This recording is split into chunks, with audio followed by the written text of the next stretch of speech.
So, hey folks, we're going to finish up, it's just a few slides to finish up the termites, health and disease, and that'll lead us to a discussion about the immune response.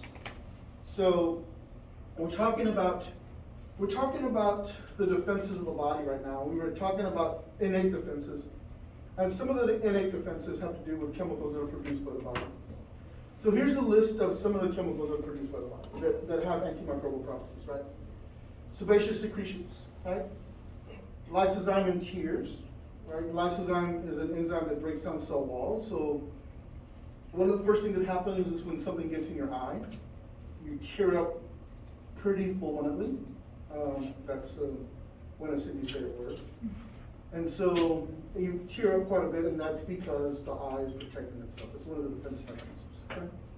The lactic acid and the electrolyte concentrations in sweat. So I've never really seen it on a female, but on males, when they're out working, a lot of times if they're sweating profusely, and then they just let it kind of dry on their body, you can see these lines of kind of crystals of salt on them. Have you seen that? Also, people wear hats. All the time you can see the lines of crystals of salt on them. Yeah. The hydrochloric acid, the concentration of hydrochloric acid in the stomach. So that makes it pretty acidic. It's about a 2, maybe a little bit lower than that. And there are very few organisms that can survive in that low pH. The two more important ones that we need to understand are Lactobacillus acidophilus and Bifidobacterium. They're acidophiles. They can live in the stomach, right, and they protect us. But then there's another organism that potentially is a pathogen, and that's Helicobacter pylori. And Helicobacter pylori is known to cause ulcers. It's the #1 cause of gastric ulcers. 99% of all gastric ulcers are caused by Helicobacter pylori, okay? Which then cause dysplastic cells, which then can lead to cancer. So having gastric ulcers by Helicobacter pylori is a risk factor for developing gastric cancer. And how do you treat them without Antibiotics. Oh. It's a bacteria, we just kill it with antibiotics. And if you do that, Angela, a lot of times the mucosal layer will heal. Okay. But repeated ulcers, you're more likely to have gastric. That's what my dad died of. What causes hemorrhoids? What causes what? Hemorrhoids? Hemorrhoids. Is that like the bacteria? No.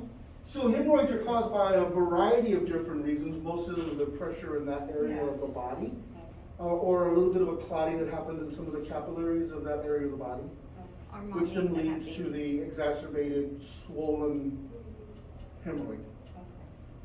The couple ways you can take care of that are to lance them or have them hyfrocculated, and that'll take care of the problem. Did you say flocculated? Hyfrocculated. What's It's that? anybody know what that is? No. It's this really beautiful little pin that has a laser on it, and when they turn it on, it goes eeeeee, and then you just zip it off real quick. It does a really beautiful thing. It cuts and it cauterizes at the same time.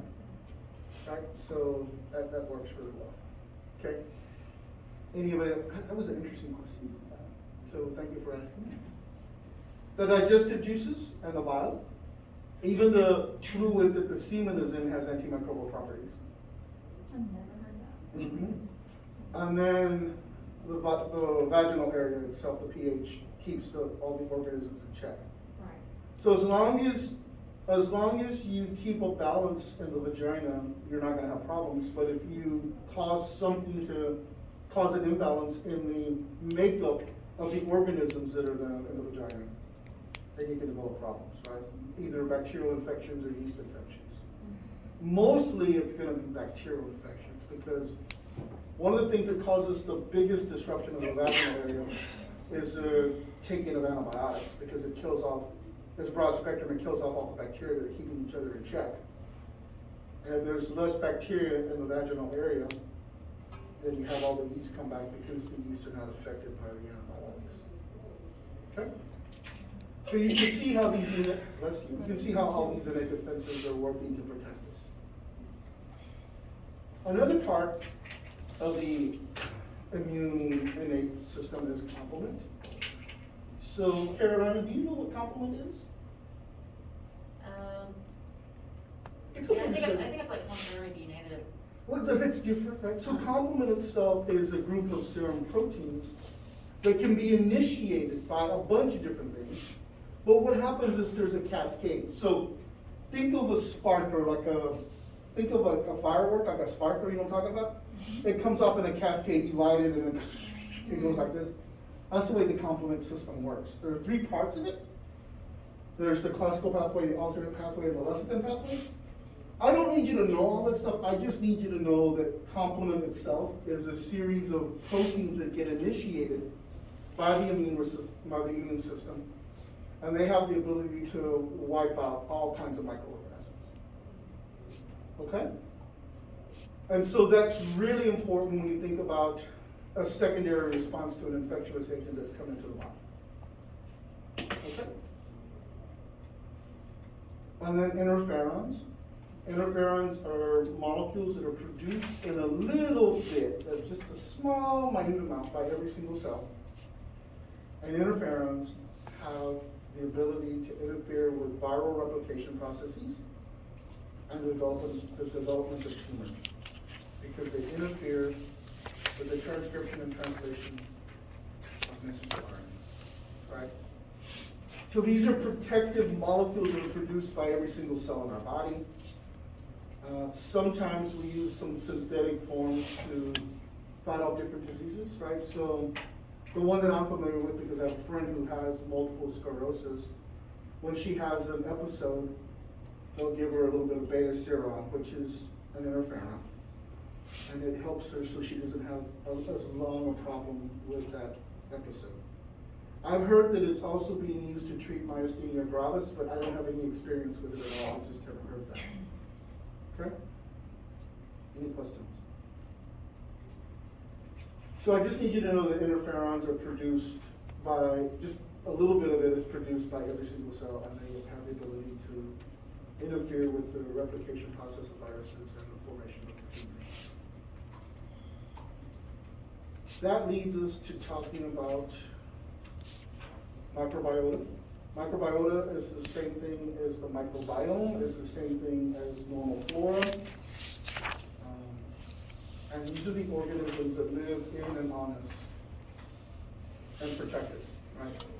Because, Cindy, these things are growing in our body and they really are adapted to our bodies.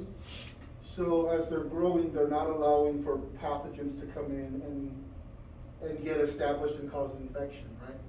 So as long as we have this robust microbiome, then we're not gonna get sick as much. Okay? And mostly it's in the intestinal tract. So there have been papers written, scientific papers that have been written about cultivating your microbial gardens. And because there are some scientists out there, I'm included in that believe that the microorganisms that are in the intestinal tract not only affect the intestinal tract and make it healthy, but also could lead to the formation of diabetes, depression, a bunch of other things. And so there are some individuals who are studying kind of the changes of the microbiome from the 1900s to current date, and looking to see if they can replicate the microbiome in the 1980s. Their hypothesis is simply that we have less diabetes and less depression in the 1900s, and therefore, if we attribute that to the functionality of the microbiome in the intestinal tract, if we can replicate the microbiome from the 1900s and put that into people, then maybe we might be able to help people who are having problems with irritable bowel syndrome, depression, diabetes, obesity, all kinds of different things. At least that's the working hypothesis. It would be great if they do find out that that's what causes it, because then you can take a pill that's got the organism in it, seed your intestinal tract, and be healthy. Pie in the sky. The foods that we eat, like McDonald's and all that stuff, and the, world we're living in right now, does that affect the microbiome? Absolutely it does. And that's one of the premises of this hypothesis, is that our diet has changed so different, it's so different today, that we have really removed a lot of the helpful organisms that were there. Okay? Yes. I just had 2 tacos for breakfast. They were good. Those are really good though. Oh, yeah. And that leads us to the immune system. This is a natural resistance. This is the resistance that you develop within your entire life, right? And the immune system is so complicated and complex. We're going to talk about it. We're going to have a lot of fun with that. So many good things to talk about. But if you think about it, there are 2 parts of the immune system. There's what we call cell-mediated immune system. That's the T4 helpers, or the T lymphocytes. And then there's a humoral immune response, which is the role of the beta lymphocytes. And then underneath that, there's adaptive immunity. And that's what we're going to spend a lot of time talking about. Okay? So every time you come in contact with a microbe and you get an infection, your immune system gets updated and you develop antibodies against that particular microbe. Now, your body doesn't recognize the difference between being infected by a microbe and having a vaccination. So it acts the same way. This is why vaccines are so effective, because your body thinks you're under attack and it reacts by making antibodies, and by hypothesis you should be protected against that microbe for life. Okay? And now I'm going to transition to talk about the immune system. Any questions?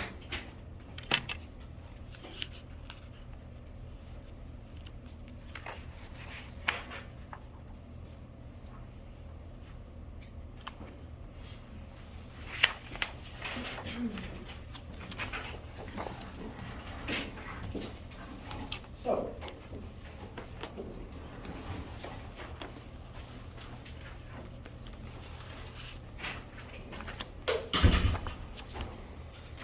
I brought this in for Isada and then she left. So, we'll talk about it in a minute. All right. Immunology. Love it. This is one of the most beautiful little tables or little graphs that ever been put together. It really describes the entire immunological response. Okay? I will not ask you questions. I won't put this graph or this little table up and say, ask questions about it, but all of the stuff in it we're going to talk about. So we've already talked about some of these things. We've talked about the first line of defenses, right? This is innate. This part of the body just because it's a body. We talked about physical, chemical, and genetic barriers. We're going to talk about inflammation, but not today. We're going to talk about that when we talk about infections, right, later in the semester, toward the end. We talked a little bit about interferons, we talked a little bit about complement, and we're going to spend some time talking about phagocytosis. And then we're going to move into talking about adaptive immunity. Okay, and so this is the 3rd line of defense. This is the formation of antibodies for life. Okay? So, by thinking about that, immunology itself is the study of all of the features of the immunological response, right? But we, as scientists, really, who are in the molecular scientists, who are in microbiology and places like that, we like to spend our time on the 2nd and the 3rd line defenses. The first line defenses, a lot of times, they're spent talking about in anatomy, right? It's just part of the coverings of the body for the most part. Okay? So if we can think about this, an immune system that's functioning optimally, right? Think about it. If you take COVID away, when was the last time you got sick? But it's been about 2 years for me. It's been a while. And I never got COVID, at least not that I know of. Okay? So it's been about 2 years since I've been sick. That's pretty good. All right? And sometimes, during normal times when there's no COVID around, Keon, if I see kind of a sick student, I go over and shake their hand or something so that I get infected with their cold, so I can update my immune system, right? Because I like my immune system to be optimal. I like it to be working good, right? So if the immune system is working optimally, it surveys the body, it recognizes foreign substances in the body, and it either destroys those foreign substances or attacks them for destruction. and our immune systems work really, really well. Okay? So let's do a little bit of background. So if we think about this, the white blood cells in our body do several things for us. One set of them, right, are responsible for surveying the body, and what they're doing is they're looking for non-self entity. When we say non-self entity, that's the same thing as an antigen, right? So can somebody tell me what an antigen is? So an antigen is the same thing as non-self. So tell me what that is, Cheskinator. What is an antigen? Anything that's not you. Are you with me? Every single cell in your body, Cheskinator, is labeled Cheska. With the exception of the red blood cells. They have a different marking system. And therefore, we can transfuse blood. But if you and I are best friends, and we knew each other since we were 2 or 3, and you used to beat me up all the time, and I then, as an adult, really misused my body. I drank too much, and I ruined my kidneys. And you're a good cross-type of match for me. And you said, well, you know, I love you so much, you're my best friend, I'm going to give you one of my kidneys. And if you give me one of your kidneys, is my body going to accept it or reject it? It's going to reject it. Because your kidney is marked Chester. My body only recognizes things that are marked Felix. Okay? So I might have to take immunosuppressants for the rest of my life to keep that kidney. But I'll be able to function almost normally with that new kidney. There are some sites of the body that are immunoprivileged. And that means that there's not a really big blood supply to them. And so therefore you can transplant things to them and they almost never get rejected. That's the cornea, the lens, and the skin. Right? It'd be much better if you needed a graft because you burned yourself, that we could just take skin off your body, right? So if you got burned and we need to do a graft, first we're going to think, can we take skin off of that body first, right? And so we might be able to slice a little skin off of the huncus or the leg and then put it on a graft. If that doesn't work, then we're going to cross-type and match for somebody else who's donated skin, passed away, but gave their organs to other people, and we'll take some of their skin and graft it to you. But they're probably going to be just fine because the skin is immunoprivileged. It doesn't really, almost never do we see a rejection. There is some, but for a different reason. Okay? Question. So the way this works is the immune system. You want to sit here? No, I'll go back there. Just the desk will change around. I can Okay. find my seat. Okay, so the way this works is there's immune cells that are wandering around the body and we're checking things out, all right? But they're checking for these specific proteins that are on the surface of the cell. So you all might have heard of the major histocompatibility complex in anatomy and physiology. How many people know what that is? As you can tell, I drank a lot of coffee because I'm really fired up today. Major histocompatibility complex, there are 4 different classes. I'm only going to talk about the first 2. The first one is the DNA that places the markers on the surface of every single cell. And those markers say, I am you, right? So these cells go around the body, they bump into these different cells, they recognize them as either being self or not self. If they are self cells, they leave them alone because they got the right markers. But if they're non-self cells, they will attach themselves to that. And if you don't want me to do this, you tell me, stay away from me. But they'll come on and they'll say, you do not belong to me.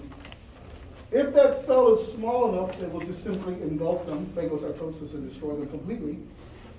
If they're a big organism, like a parasite, a fluke, or anything like that, they'll attach to them and they'll send cytokines out, and call a lot of other cells to come and help destroy it. Isn't that cool? Amazing. That's what I'm going to say. Major histocompatibility class 1, DNA that places proteins on the surface of every one of our cells except our red blood cells. And those proteins say, okay? And so here is a little representation of what goes on. So here's your white blood cells coming in contact with cells that have the self markers, matrix compatibility 1, basically saying you belong and leave it alone. Non-self, you do not belong here, you're going to die. They engulf them, they digest them, they break them apart, and they get rid of them. Good? Any questions? So in autoimmune cells, that's what's, I mean, disease. Autoimmune that's cells are a little bit different. Our cells that are supposed to protect us are cross-reacting with our cells and destroying our own cells. Yeah. And there's a lot of that that goes on. A lot of different mechanisms that trigger that. Okay? Good? Any questions?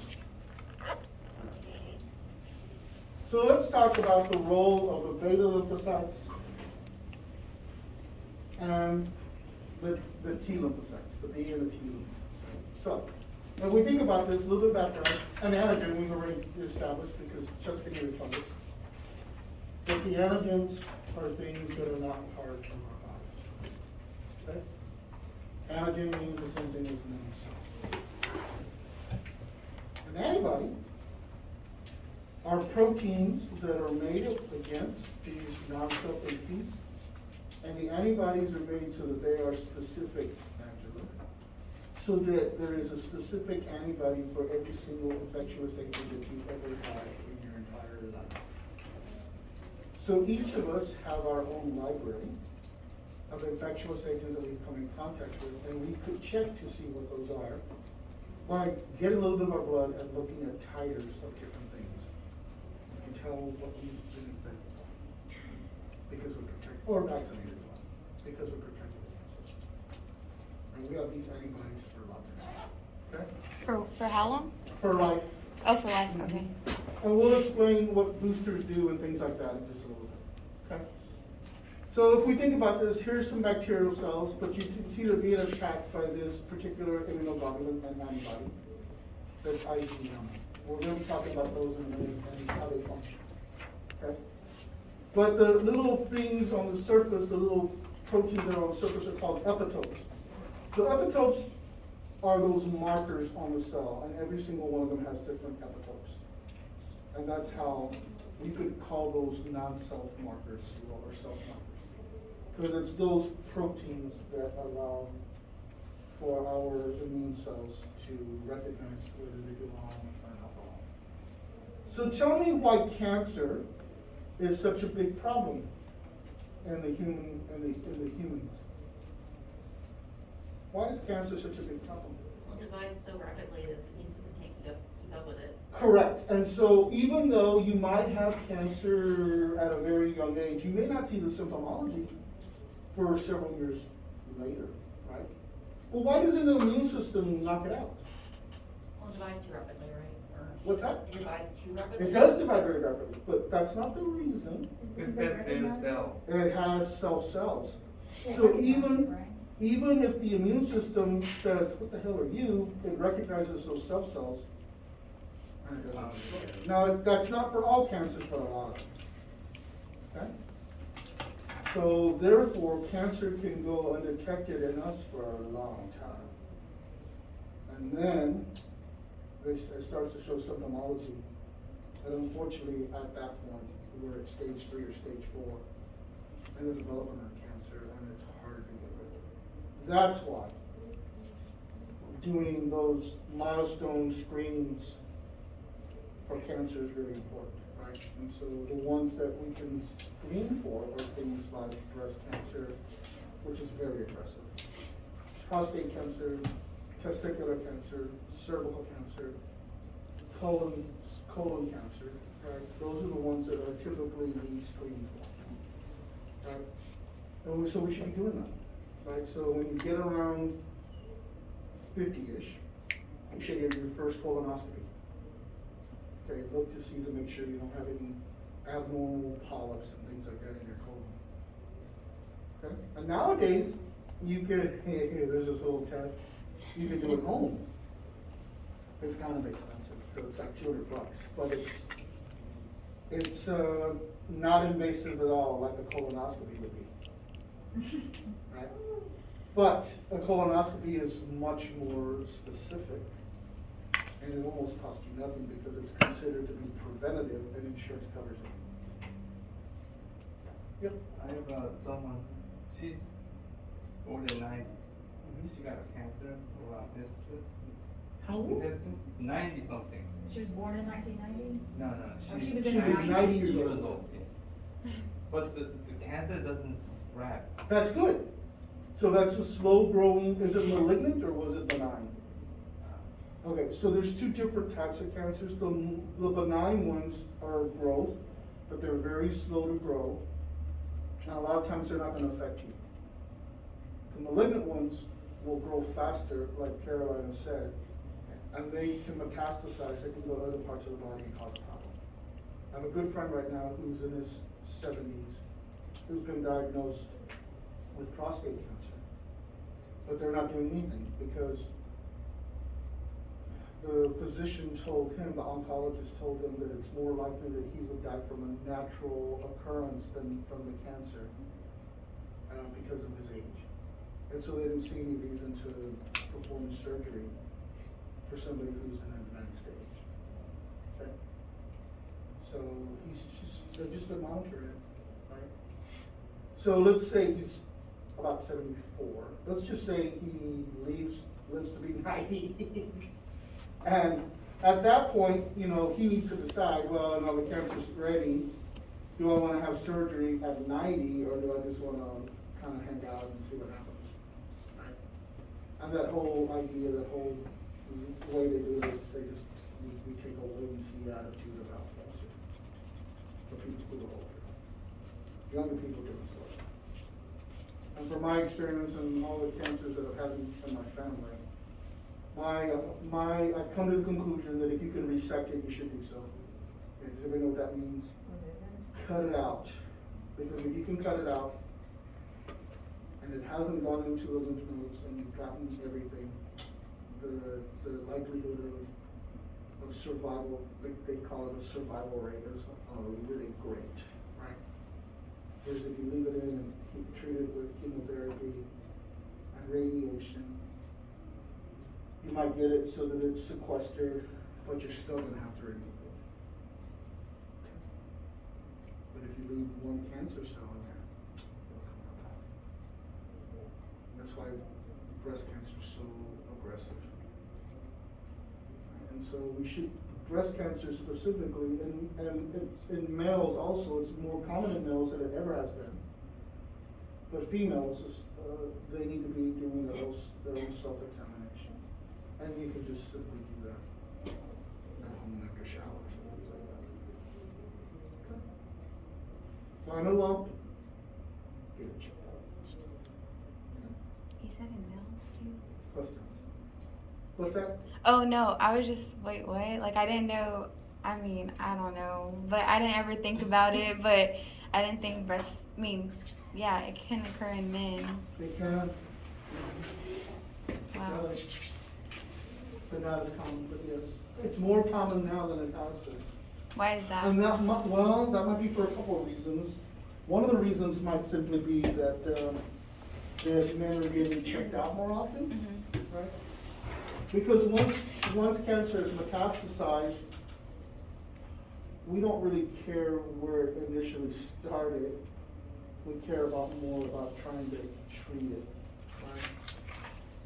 So with men, I don't know if you guys watched Channel 3, but there was a guy who was very courageous and he got on and he basically said, you know, I'm 43 and I found a lump on my breast and I thought nothing of it for a little while, but my wife said you ought to get it checked out, and he was in stage 3 breast cancer.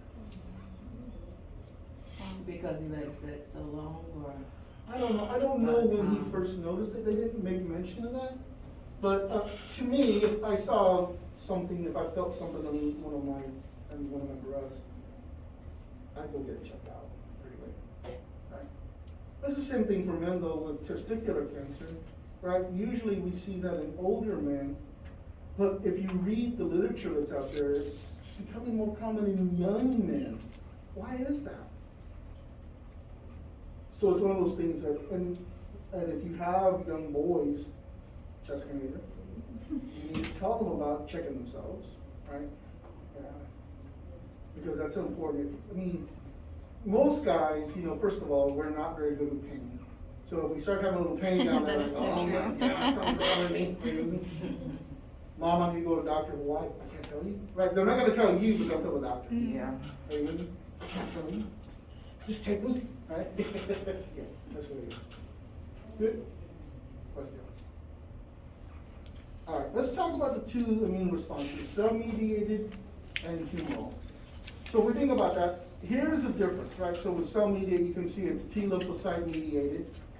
It's direct cell-to-cell contact with either the cell doing something or some type of soluble end product being released from the cell and having an effect on these non-cell entities. Right? Its primary defenses against intracellular pathogen, viruses, fungi, bacteria, some tumors, okay, and then graft rejection.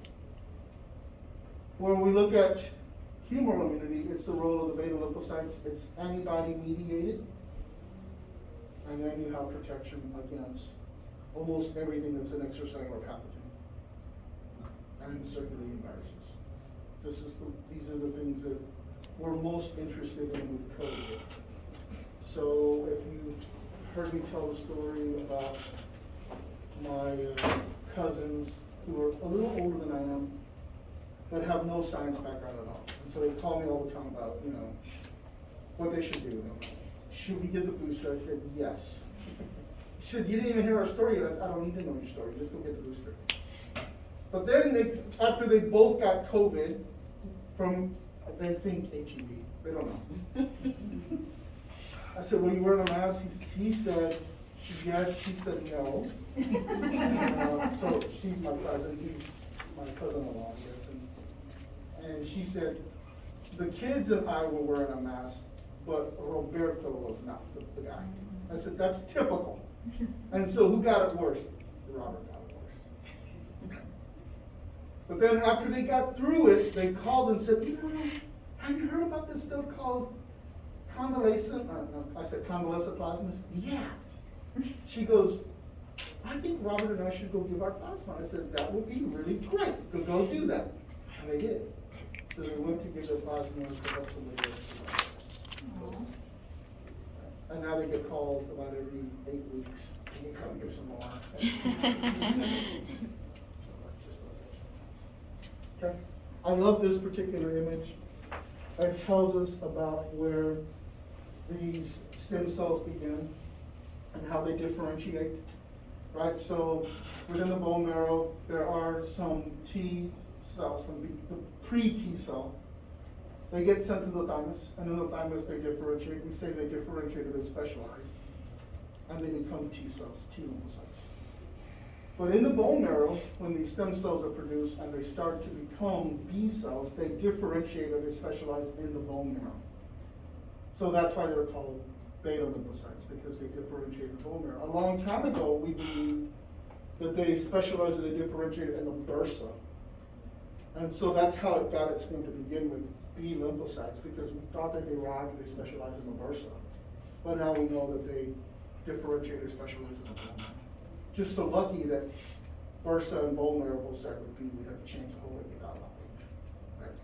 We just have to clarify. Okay? So if we draw a line right down the middle, this is the cell-mediated, and this is humoral. And they're so intertwined with each other. Okay?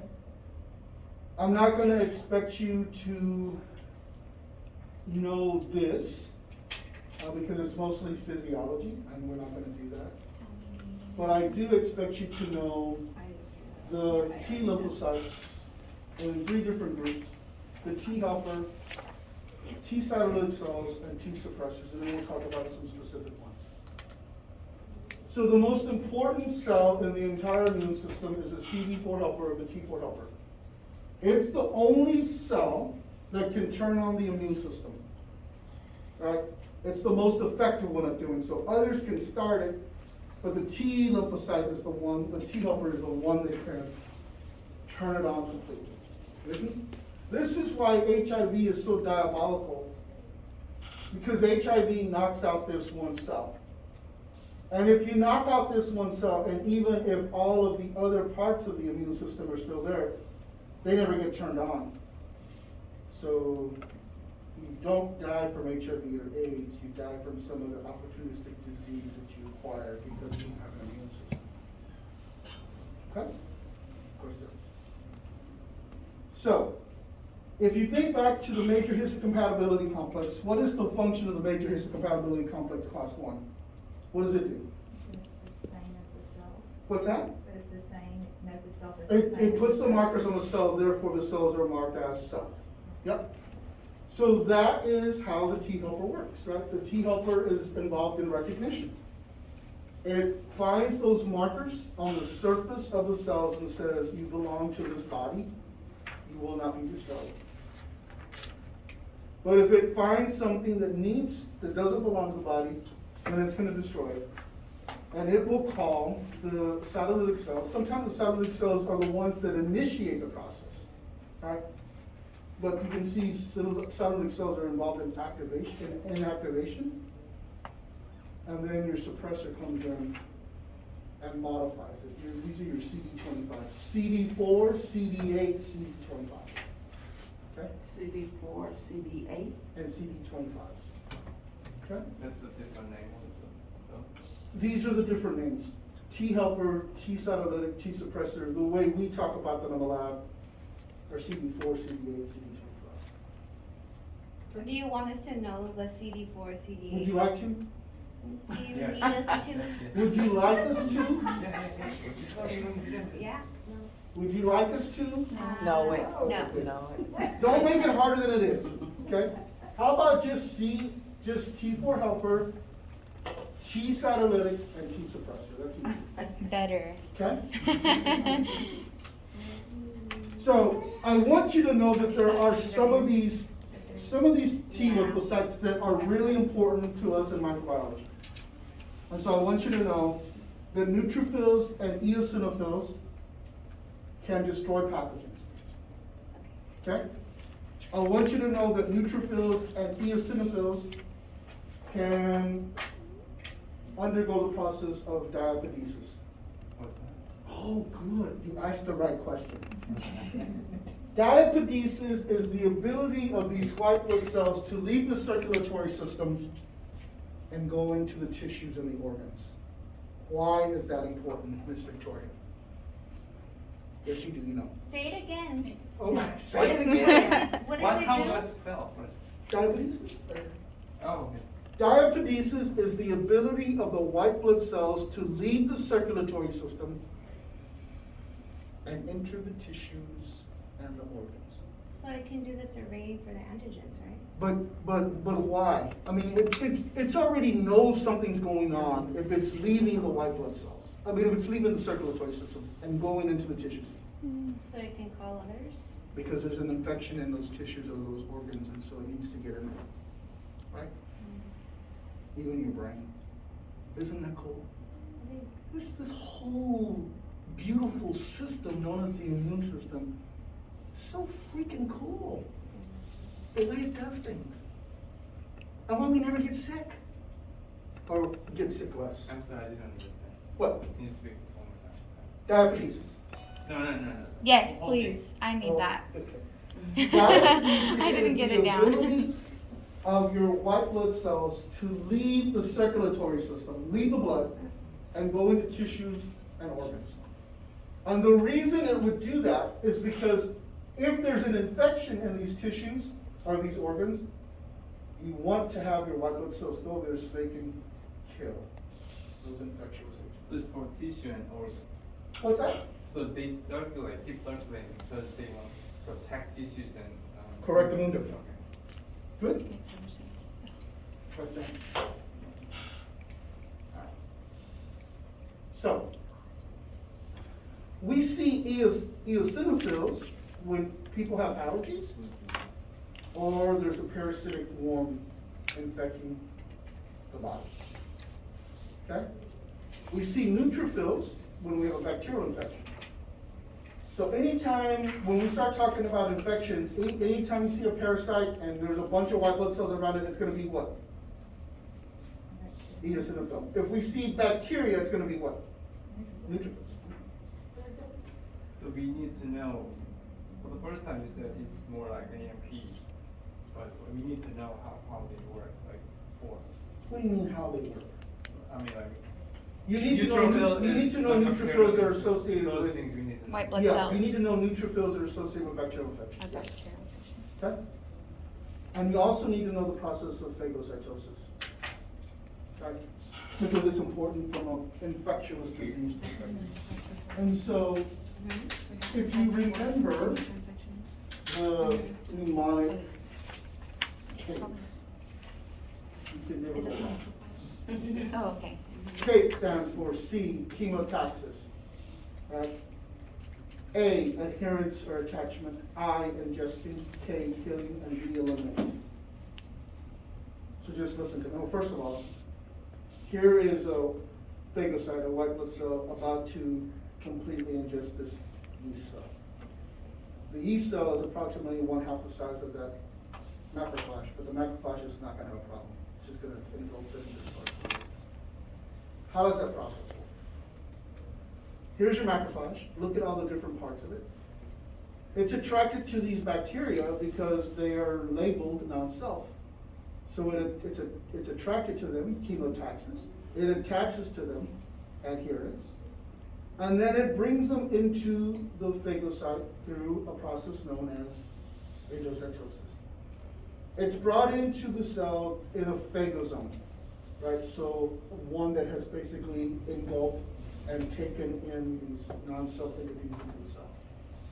Once these non-self entities are in the phagosome, in the cell, they bind with another vesicle called the lysosome. The lysosome, if you recall when we talked about them, the lysosomes have digestive enzymes. So now you have a phagosome forming and binding with a lysosome, and you have what we call a phagolysosome. The digestive enzymes that are in the lysosome will break apart the non-self entity into a bunch of little pieces. Kill it completely. So all that's left over are these pieces of whatever it was that came into the cell to be destroyed. And those would get eliminated through exocytosis. And then they get eliminated from the body. They get filtered out, either through the liver, and they get broken down even more, or through the kidneys, and they get liberated in the urine. Okay? So when you have had trauma to your body, or you have an infection, sometimes the protein levels in the urine go up, and that's an indication that your body's cleansing itself. You typically do not want to see protein in your urine. That's an indication that there's something wrong. But after trauma or after infection, we see it. And we don't think anything of it because that's just the body cleansing itself. Can you tell there's protein in the urine just by looking at it? It's real easy. I because of my illness, I do a urine dipstick almost twice a week, just to make sure that the nitrogen-containing compounds that are in urine are not building up. But you can't just look at it and tell. No. That's all I was asking. No. No, that's what I thought too. But it's real. Those strips are really inexpensive. I think I buy 100 of them for like $15. On Amazon. Did you hear what Cheska said? What she said? You can taste it. I was messing with it, I'm like, what you can say? Here's a piece of trivia. This is true. Yes, I think I know. The where you're going with first this. test that were done for diabetes. Yes, it was. What? It If really the urine was. tasted really sweet. Yep. Yeah. I mean, I'm sorry, I'm a laboratory person, but you could not pay me for tasting people's urine. You just couldn't do it. That's so disgusting. Can you imagine recording the result tasted yucky? So is it true that if like you have like through the urine, if you have like diabetes or something, like the sugar ants will come around? If you let urine kind of crystallize, the sugar ants will come around anyway, because it's a lot of nutrients in it. Okay. And there are these ants nowadays, so you have fire ants, but those stay outside. The crazy ants come inside. And they call them crazy ants, because they're like, Yeah, they go all Everywhere. over there's the no place. pattern to them. Like, with all ants, they kind of all are, In line. they're all like in a line, they're all following, they're doing the same thing. The crazy ants are like, And they're tiny. but they love sugar. And so you have to be really careful. We had a person in this building who was keeping caramel candy in their drawer. And then they went away for the holidays and they came back and they opened the drawer and there were at least 1 million ants in there. And they were just in that drawer. Of course, when they opened it up, they were all over the office. It was interesting. That was a holiday. You know how we got them out? I took an apple and I put the apple on a plate and then they all went toward the apple. And when they filled that plate up, it was kind of a little container. We would take it outside and dump it out. And we just did that almost 30 times. We got rid of the ants. Oh, It's a wow. long time. Oh, you saved them. Huh? You saved them. No, I wasn't trying to save them. We just could not put any insecticide in that room because there were some very sensitive instruments in there. I was like, why didn't you just raid them? But because, that reason. All right, now, we talked about class 1. Jessica Data, what's class 1, matrix compatibility complex? Recognizes it as a cell. Well, what is it though? It's the proteins on the surface of the cell. Class 2 are antigen presenting cells. We call them Speak slower. APC. Oh, antigen presenting cells. You should have never let me have my third cup of coffee today. That's our fault. I'm like, wait, you're going so Protein. fast. Yeah, protein 1 is Woo! I'm gonna open this Angel is one. Okay. reporting I can't keep up with dose him. station. That's fine. Class 1 is protein surface on cell. Okay, I'll try this one. That's probably the easiest. I gotta pee. Antigen presenting cells. Okay? Class 1, DNA that puts markers on the surface of every single cell. Damn, there's so many. For cell. DNA. Class 2, antigen presenting cells. So how do they work? Here is a dendritic cell, an antigen presenting cell. It's coming in contact with this organism. It engulfs it, it destroys it completely. But then, it's not sure if the T4 helper knows what's going on. So what it does is it takes a piece of the cell it just destroyed and it puts it on the surface of its cell. And then the T4 helper comes along and the T4 helper gets communicated. Right, here's the pieces, gets put on the surface, T4 helper comes in and says, this is not part of us. It then sends out cytokines and recruits a whole bunch of new cells and a whole bunch of new immunoproteins, immunoglobulins, to come and help destroy the organism. The immune system does not understand whether you have the infectious agent in your body or you have been vaccinated. It reacts the same way. This is why vaccines are so good. Because you don't come down with the infection, but you get all the protection. But you might have some symptoms. What's that? You might have some symptoms. Oh, Well, just from. of the infection, yes. Correct. Very weak. Incredibly mild. Yeah, yeah, yeah. Way better situation than, yeah. So here, Can you go back? So that covers class 1 and 2. yes. Okay? All right, here is, again, the APC, destroying this organism, piecing it up, communicating with the T4 helper. Then the T4 helper does several different things, right? It will communicate with the beta lymphocyte and say, hey, you know what, did you check this out? Make antibodies against it, right? So this is, for you guys taking AMP2 already, this is a secondary messenger. The process of secondary messenger, right? And so you have an amplification of the signals that go on to make a whole bunch of antibodies. Okay? Is this whole thing a secondary messenger? or Nope, that not all of end them, not all of down them. there? This is.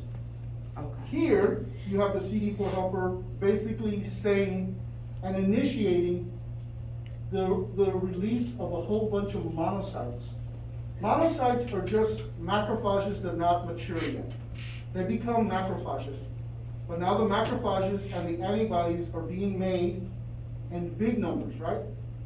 But also, the T4 helper sends out cytokines, and the cytokines then alert the killers, the natural killers of the body. And they all come to the rescue. So look at all the pieces of the immune response that are coming to help with this infectious process. This is very important for the T helper cells, It's which is what you were saying. you knock this thing out, you have nothing occurs. Which is part of the reason why HIV is, Diabolical. okay. What's MHC? Major histocompatibility complex class 2. Oh, it's This the thing same, one right and two, here. exactly. Okay? Alright, so, this is elephantiasis. Right, it's not the elephant man. The elephant man was different. What is going on here? Why is this all inflamed? First of all, this is a culprit. What is it? Infection. What is it? Oh, it's one of those. It's a parasite. Oh. A parasite. Oh, what? A parasite. So the parasite is in the leg, and so why is all this inflammation occurring? What is being attracted to this area of the body? Fluid. Fluid. What else? I guess all the extra cells try to fight this off. Which one specifically? Eosinophils? Eosinophils. Oh, is that the bacteria? No, it's a parasite. It's It's a worm. parasites. So eosinophils do like things like allergies or, Parasites. okay. That's why, Jessica Leonard, there are some people who believe that if they have really terrible allergies, that they can go to a place in the world and get infected by a roundworm, and then they'd have so much eosinophils that they would not have allergies. The problem with that is what? You're infected with a worm. Right. I was like. I would rather do something like this. I brought this in for you, I said, this is my vaccine for cedar fever. And I started taking it a week ago because cedar fever is right around the corner. Most vaccines are either, most of them are given subcutaneous, right? Or intramuscular. This one's sublingual. So all you need to do, and I just take this and You let it sit under your tongue? Just for a little bit. You made it yourself? not this one. Oh. That's the one that you found cheaper. This is the than one I your bought at guy. HEB. Oh, okay. So I know you wanted to, you can take a picture of this. Put if it you in want. front of the screen. I wanted. I know, so we know for next time. We can hit you up. So I've been taking it for about 2.5 years now. Before that, I was taking mine. Remember I told you the story? Yeah. Made it too strong, my lips swollen. But I've been taking this for about 2 years. And I have not had the problems with cedar allergens as I had before. I mean, at one time, I was almost asthmatic. I shouldn't say that. I was having really bad trouble breathing. I don't wanna basically put myself in the same group as an asthmatic, because an asthmatic's, that's a terrible disease, and I don't wanna make it seem like it's not bad. Is it over counter? It's over the counter. Is it in the organic area? Well, so I don't know where it's gonna be at every single HEB. I just happened to be lucky because I was looking at some wine and I looked right there like. So I got the, and then my Yeah, wife yeah. on this. Wine is next. The same, and so it's over kind of in the holistic care area, Okay. okay? Yes, ma'am. What is it, elephantitis? Elephantiasis. Elephantiasis. So this is a It's a parasitic worm. Um, And the right. reason I'm So making this how- point, go ahead. Oh, so how do they get rid of that? Like, does that actually, the leg go down? Like, what do they do for that? Well, so in this case, it's pretty bad off. Right. They amputate the leg. Well, first of all, what I would do is I'm not a physician, what I would do is I would try to breeding it first. Right, so I would lance it and try to remove everything. I would treat with antihelminthic drugs to kill the parasite and see if the swelling went down. But if it didn't, if it wasn't interfering with the day-to-day abilities of the person, it would just stay like that. But if it was really hurting them, because I mean, you have a lot of clots going on in here. If it's really, they're in a lot of pain, then probably needs to be amputated. It looks so big to where, you know, like, I can't think of what it's called, but I would have residents that, like, they would just leak, like, liquid, or, you know what I mean? Like, Oh, now what, tell me? or it's just kind of like, they just, Like the fluid will, like, their fluid just comes out. from the skin. Yes. There's so much fluid. Oh, yeah. How come it's like so much fluid? Like, what is that? So, it's basically because the lymphatic system's not working properly, and all the fluid is backed up, and it's really causing a lot of inflammation. Okay? So the organism's name is Wushia bancrofti. You don't need to know. I thought you wanted to know, because you tell me. So, here's why I'm doing this. Because I wanted to show you a micrograph of a fluke and look at all the eosinophils that are attacking it. Isn't that cool? It's bad. Here's a large parasitic worm. Look at everything that's involved. Macrophages come in, they cannot ingest it, so they attach itself to them. Your eosinophils show up, and they cannot digest it, so they attach themselves to it. Then they just start throwing weapons at it. So they have all these grenades, if you will, right? They have these cytolytic cytokines, these lytic enzymes, these perforin enzymes. They get released, they start to make holes in this organism. This organism doesn't have a chance, right? Unless it has some mechanism that protects it from all this onslaught of these different weapons. And some of them do. Okay? So now you can see that there are other immune cells coming in because the cytokines have been released, and all these this thing's gonna be surrounded just like this is. That's an amazing thing. So we always have a good chance of surviving an infection. So what about the ones that have something that protected? What Or the type of ones that are protection really do good they? at hiding inside of cells like a virus, like COVID-19, Okay. it's hard to deal with. Because the immune system can't get to it if it's inside the cell. Oh, okay. Get me? So now you have the symptomology of the viral replication process, which is causing pathology in us. Your immune system just can't do that. It gets overwhelmed. That's what happens with flu also. People will go to the hospital with influenza. They'll survive influenza. But then they develop a secondary infection of bacteria when they're in the hospital, and that's what kills them. Because the immune system is overloaded, it's overtaxed. And that's mostly for older individuals. Because as we get older, our immune system Weaken. loses some of its ability to fight. Nature's way. When does that start to kick in? Around 50. Oh, I got a little more time. Oh, you do? Yeah. The last paper I read was about 50. Okay. That's something I'll have to look forward to. There are also nets, and so if you think about these are neutrophil extracellular traps. And so here you can see a fiber network that is catching bacteria and other infectious agents. And now the macrophages can come in and engulf them and destroy them. The body is beautiful. It does so many good things for us. Diapedesis. What does this mean? That the white blood cells can leave the bloodstream, the circulatory system, and into the tissues so that they can fight infection. Okay? They can leave where? They leave the bloodstream. the Is circulatory that what system. that whole picture was? That's what that whole picture is. They leave bloodstream. They leave the bloodstream, circulatory system, and they go into the tissue.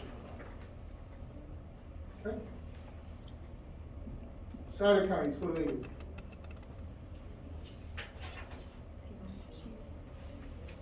They're signaling molecules. They get released by the T4 helper and other cells.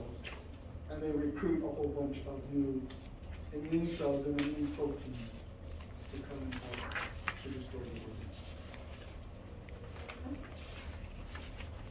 You sure you know you sure you know what eosinophils are important for? You sure you know what neutrophils are important for? Basophils are important in the allergic response because they are involved with histamine releases. And be sure you know what the steps of phagocytosis are. Okay. That's the minute. Give me a time check. 11:36. Huh? 11:36. Oh, I have let's one- go on. I have one more question though. Yep. What was it, the excess fluid was in the appendage because, For what now? for the, The leg. eosinophilia, for the parasite that was in the leg? For elephantiasis? Oh, no, the eosinophilia.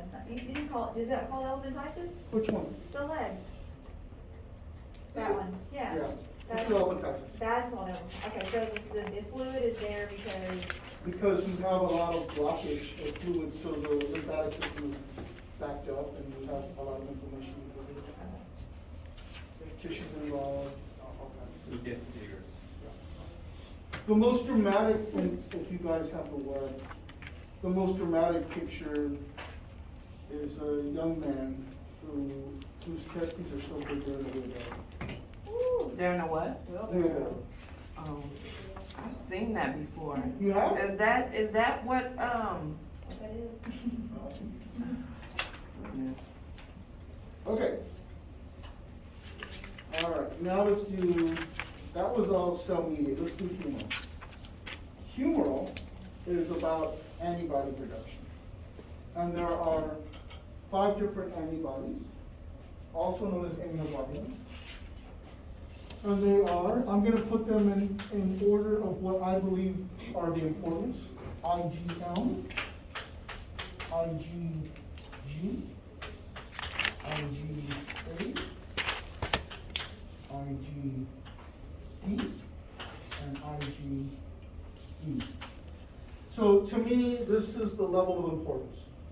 But how I learned it in 9th grade was my science teacher said, if you remember the name Madge, then you'll never forget the 5 classes of immunoglobulins. Okay? The immunologists who first named these things were not very creative. They just went down the Greek alphabet. Mu, gamma, epsilon, alpha, and delta. Okay? They're a little bit different. So that's the M. Mu. Mm-hmm. Okay. Good. So, yes, ma'am? So, that's the level of importance, how you feel it is, right? But match, like, it doesn't have Madge is to. just to remember them by. Okay. Okay? Do we need to know the order of importance? Yes, but not because that's what I say is important, but because you're gonna be given scenarios on the exam that you're gonna have to answer. So we know. We'll practice some of those. Okay. Yes? Yes? No, it's just like we need to know how to spell them too, like, or we could just remember I'm not Madge. I don't really care that you know that G is gamma. Okay, so I could just say would prefer G. just to call it IgG, I'm good with that. Oh, okay, okay. You sound so much more scientific. That's true. It's IgG mediated. That just sounds so much cooler than say, gamma was doing it, right? So, are you with me? You said it's importance of, a level of importance on what? Infection. Okay. So we're gonna talk about that in a minute, Keon. You're about 3 slides ahead of me. Okay? So let's talk about them. IgM. So IgM, IgA, and IgG can do the same thing. They can fix complement. What that means is they can initiate the complement system. They can lyse microorganisms, and they can neutralize toxins and viruses. IgM is important in the infectious process because it shows up first. So it shows up first, it does its thing, it's fighting the infection, but it has a real short half-life. So it's only in the infectious process fight for just a little bit. And then it gets replaced by the most important of all immunoglobulins, which is IgG. IgG comes in, it does the same things as IgM, but it's there for life. That's why it's most important. That's why it's important. It's there forever. Why? It makes life, for your life. It's there for 80, it makes up 80% of all the immunoglobulins in a serum. Check it out. Makes up 80% of what? Of all the immunoglobulins in our serum. Okay? It is the one that does most of the work. IgM comes in and starts it, but IgG finishes it. And not only that, but you have IgG for life. It's what we call the memory. Do we lose any of it? We do. Time? Over a period of time, we do lose it. But if you have the infection, you're more likely to have it for a longer period of time than you take the vaccine. And that's the whole controversy over COVID vaccine right now. Do we need a booster, right? The answer appears to be yes, right? And so the way they figured this out, Jessica, is they had that, I don't know, 20,000 people that did that initial study, right? And after they figured out, okay, this vaccine really works great, right? The Pfizer-BioNTech one. What they did was they continued to work with those 20,000 people over a period of time to see, on the average, when does the immune response start to wane? When does it become less effective? And they basically said around 8 to 9 months, it starts to wane. So they said, we ought to give a booster, not because you're not gonna have these immunoglobulins for life, but because a booster will bring up the immune response all over again, make it heightened, and now if you come in contact with COVID again, it's gonna be dealt with pretty quick. Good? That's why we take boosters. Good? Some of the people out there who don't understand science are basically saying, well, the vaccines don't work because you have to take a bunch of boosters. Well, you're taking a booster because the word implies it's gonna boost the immune response. Okay? So question, if you've taken the vaccine, and then you got a booster, okay, so when you have antibodies based off of actually having the virus, without taking the actual vaccine? Okay, hold on. Because, So right, you got me confused already. So you Oh, said, okay. if you have the antibodies without having the virus and not taking the vaccine, you wouldn't have any. no, you know how you said once you catch COVID, Yeah. you always have the antibody True. in your system? So say for instance, I didn't take the vaccine, could I get a booster if you have the? Absolutely, and I would recommend that. Now, I'm not a physician, I'm not giving you medical advice. Gotcha. But I told my cousin Robert, I said, because he said, well, you know, I've had it, I don't want to take it. I got my cousin Jen on the phone, give him to go. She goes, don't worry, I got it. So he got the booster. So without the actual. All it does is like, if the immunoglobulins are in there going, okay, there's nothing for me to do, nothing to do, I'm just gonna run around and see what's going on. And then all of a sudden, you get a booster, you're like, oh, it's time to fight, right? And so these antibodies go into defense mode. And so wouldn't you rather have a whole bunch of immunoglobulins than very few? If COVID is still causing us problems? Now, I gotta be transparent. I haven't taken my booster yet. But the only reason I haven't taken my booster yet is because I am not in any category that falls into somebody who really is gonna be affected really badly by COVID, right? So there's a lot of people who need the booster more than I do. I want them to get their chance. My brother, who's younger than I am, has already taken his. I'm so proud of him, because he's one of those people you worry about, you know? But he said, why haven't you taken your booster? I said, because I'm in Austin, and there's a lot of people who need it here, right? He's in Corpus, there's not that many people. And in Corpus, very few of them get vaccinated. So he said, are you coming down for Christmas? I said, yes. He said, well, you can take the booster. I'm gonna get before I go down there. But that's why I haven't taken the booster. It's not because I think there's something wrong with it. It's just because I think there's a lot more people who need it more than I do. San Antonio's even worse. I have cousins there who haven't taken the vaccine at all. Okay. IgA. IgA is important also, but this one is typically found in the mucus coverings, right?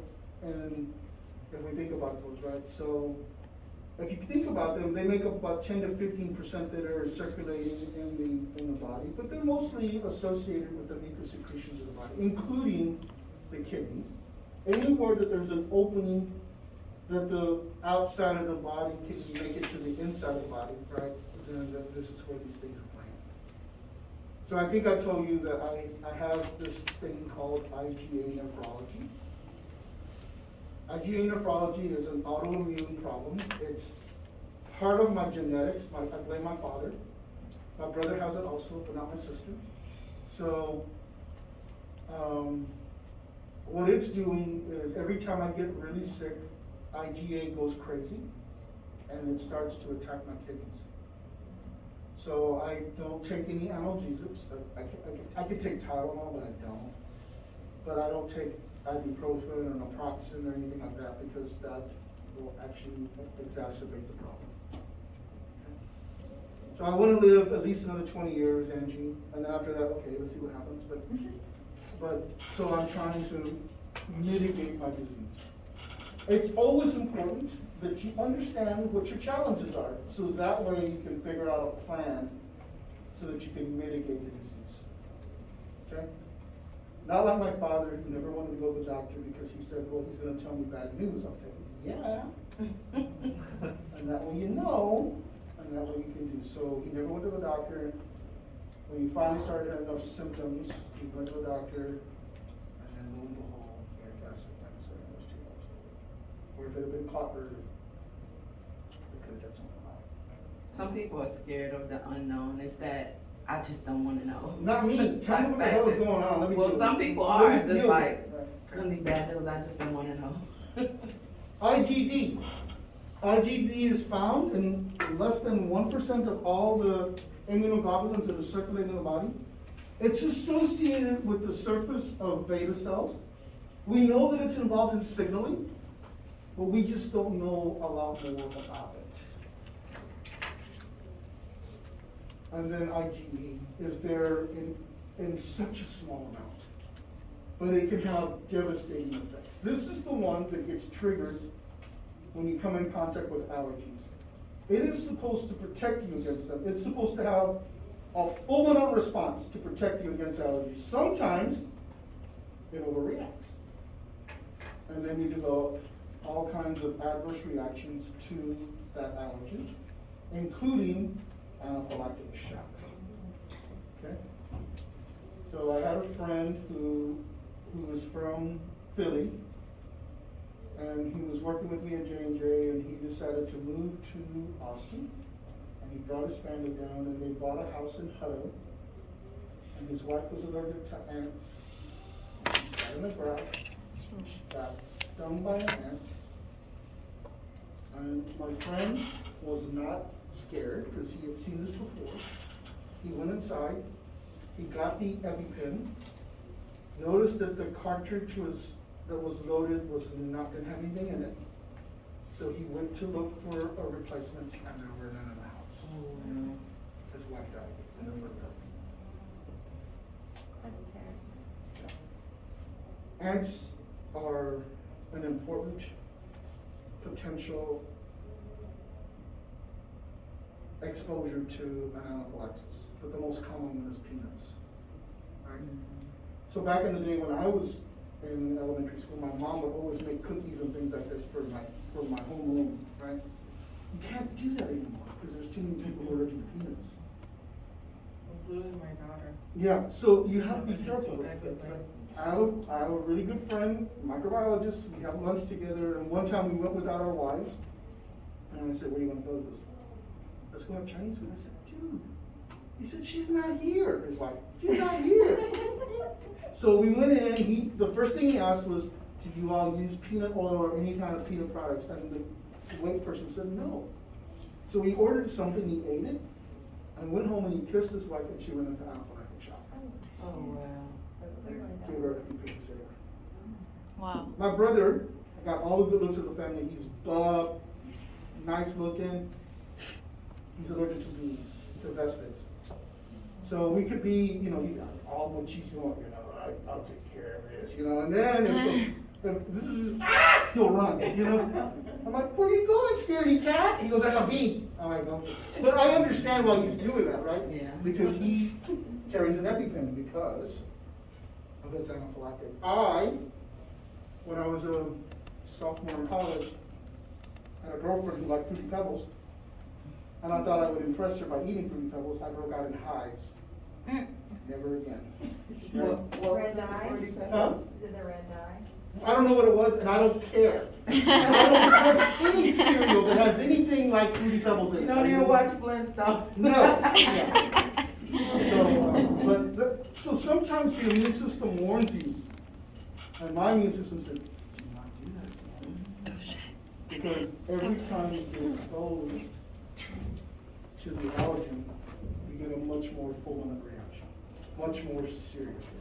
So, I have a question, I don't know if this has to do with this, but I was taking a medication like 2 years ago, and I stopped taking it because I forgot, and started again, and then I was allergic to it. So I took it for a week, I was supposed to take it for 2 weeks. Do you know can you tell me? So if it's personal, you don't have to tell me. Well, I know the medication was sulfa. What's what? Oh, sulfa drugs. Yeah, sulfa drugs. Okay, so yeah, so you got lucky. So does that, did it mess like something? So no, that's a little bit different, right? So I don't know why you didn't react the first time. That's what. It's a sulfa drug? What are the sulfa drugs? It's a what, steroid? What's that? Is it a steroid? Something Yeah. like that. I forgot, it was like. Okay, so yeah, okay, I'm getting the drugs mixed. It's not a sulfa drug. I don't know why People that have happened. sulfa sensitivities, they don't like. You it. can, but that's a whole different. Right, mechanism. adverse reactions Yeah. and anaphylaxis or, yeah. Stevens-Johnson syndrome, and there's a bunch of things. Your skin falls off. Yeah. So does it have to do with like itching? Maybe, I'm not gonna know exactly, right?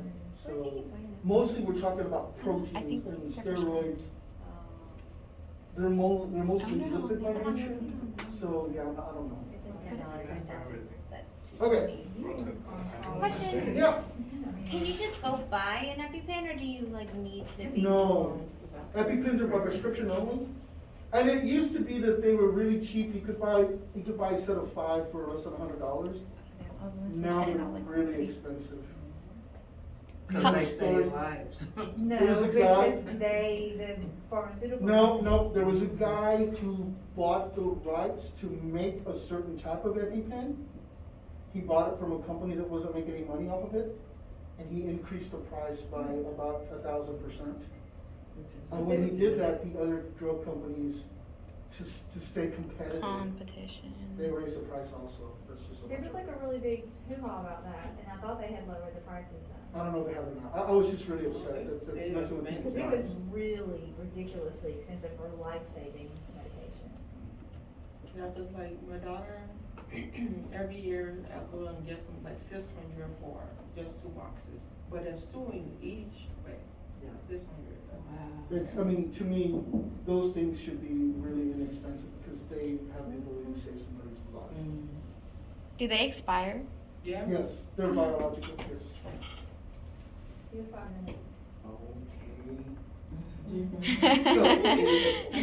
So, just take a look at these different morphologies. You're not gonna be responsible, but appreciate what they do. So here is IgA, 80% of all the immunoglobulins in serum. Here's IgA, 13, IgM, 6%. Remember, IgM shows up first.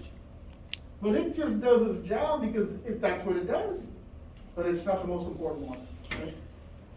And if you look at IgG, it's there by only 1%. And look at IgE, even they're at less than really 0.1%. But yet it has such a devastating effect on us if we have hypersensitivity to something. Because the percentage is so low, like, does it only mean, I don't understand that. Like, I don't understand, like, okay, the 80% I get that it has such a big role too, but the 1% does too. Like, is it for the amount of time that it's No, there? it's just how it functions, how it Okay. reacts, right? So you're hypersensitive to something, and then you come in contact with it again, this thing is gonna move fast. That's why, so I always tell people, when you get a vaccine, stay in that building, stay in that area for 10 minutes. If you're gonna have an anaphylactic reaction, it's gonna happen within the first 3 to 4 minutes. You're gonna start to feel itchy first. You might have trouble breathing, and at that point, you should be calling for help. But after 5 minutes, if nothing has happened, probably not gonna get any kind of reaction. But stay there for another 5. And when nothing happens after 10, go do what you gotta do. But you stay there because if something happens, they can hit you with an EpiPen or norepinephrine or something else to stop it. Okay? Or still. Yes? You didn't talk for IgE much. No, I did. So this is the hypersensitivity. It's the one that causes anaphylaxis. Okay? So, you should be able to describe what's going on in this particular image. Can somebody tell me what's going on? It's fighting an infection. Uh-huh. Or it's got a vaccination, works the same way. Okay. So this is the first exposure. Either you come down with the infectious agent or you get a vaccine. IgM does what it does. It shows up, it's like, come on, I'm gonna take you on. It gets tired, it starts to wane, but IgG shows up and takes care of business. This is the entire immunological response between IgM and IgG. Okay? But at that point, you have memory. Right? So months, years later, the same infectious agent shows up, or you get a booster. IgM shows up because IgM does. Are you with me? It's like, here I am, but you know what? It's not as important, because look at IgG. 80%. IgG is the one that does all the work. It's the one that really protects you. IgM does what IgM does, because that's the way IgM is. But IgG, look at the response. Anamastically, second response. Look at how much protection there is. So wouldn't you rather take a vaccine and be protected than go through the infectious process and be bad? Can you die from vaccines? Yes. But what's the likelihood? Not as high. One out of every 100,000 individuals who get a vaccine have an anaphylactic reaction just by statistics. So in a city the size of Austin, Texas, how many anaphylactic reactions should we have had if everybody taken the vaccine? 10. Because we're 1 million people here. Those are good odds. And if you stay in the dang room, you're not gonna die. Okay? But look how many people have died from COVID. In the United States, 1 million people, almost. In the world, 5 million.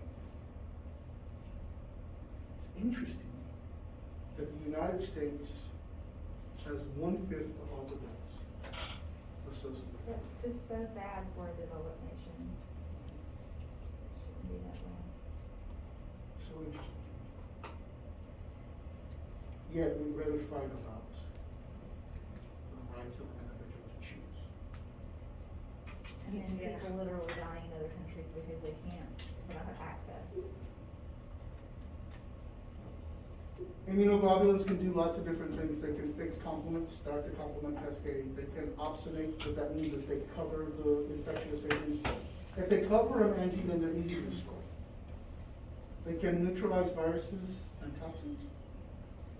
And they can also form agglutination of all these infectious agents, so then they're easy to destroy with macrophages. So think about this for a minute, right? Why are viruses so hard to deal with? They make themselves look like our, right? And most of the time they're In the inside cell. Right. And the immune system can't get to them if they're inside the cell. Hence, we have a really good weapon, a vaccine against the spike proteins. So now we attack the virus at its weakest point in the things that it has to use to infect our cells. What a beautiful piece of biochemistry. Somebody will win the Nobel Prize for it. So our immune system's only fighting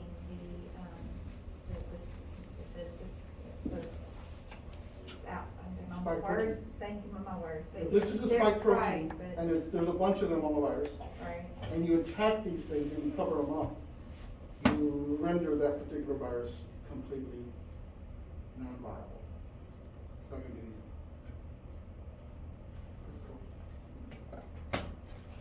Ladies and gentlemen, I'm gonna stop there for today. We'll take it up next time. We're looking at adaptive immunity. So I should be able to get to adaptive immunity within about 40 minutes or so. And then we can,